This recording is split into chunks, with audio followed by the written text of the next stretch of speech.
The only thing that marriage cannot survive is a hardness of heart. And I've seen marriages survive tragedy.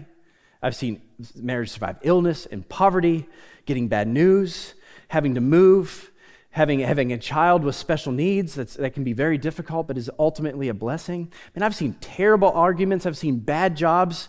But for Jesus, the only way, marriage can survive anything. But if somebody has a hardness of heart, that is what is going to rip the flesh in two. In verse 9, he says this, "And I say to you, whoever divorces his wife, except for sexual immorality, and marries another commits adultery." So what are we supposed to do with this? It sounds like one command is canceling out the other. Like how are you supposed to handle God is designing marriage to never end, but then you read a couple chapters later, or a couple books later, oh, well, maybe there is a situation where divorce the marriage could end. Should a wife always and a husband always be in a marriage no matter what's going on, or is there a scenario in which the marriage should end? And I think this is how we should deal with this. Number one, there is something as God's perfect will. And there is another thing that we read in Deuteronomy 24, which is God's permitted will. Genesis, the beginning book, gives us God's pristine will on marriage, and Deuteronomy gives God's permissive will for failed marriages.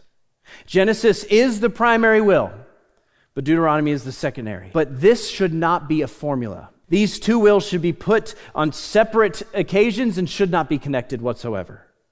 Because just because a husband or a wife commits adultery, or has sexual immorality or cheats, does not mean that they should get divorced. Sin in any marriage, no matter what, should be treated like the cancer it is in the body. You go to the Creator and you do whatever you can to heal the wound that you have received in your life so that it can be mended back together just like God designed the skin to become one flesh. But in the same breath, God has no room for abuse by using somebody as an object.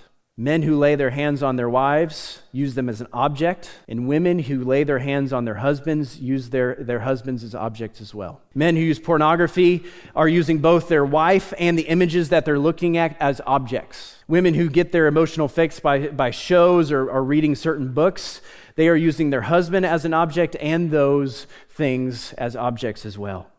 Men and women who use alcohol or substance abuse to numb the feeling that is right in front of them are people who commit adultery against the other person, because adultery is just looking at something or someone else and saying to God or your spouse, I am choosing that instead of you right now.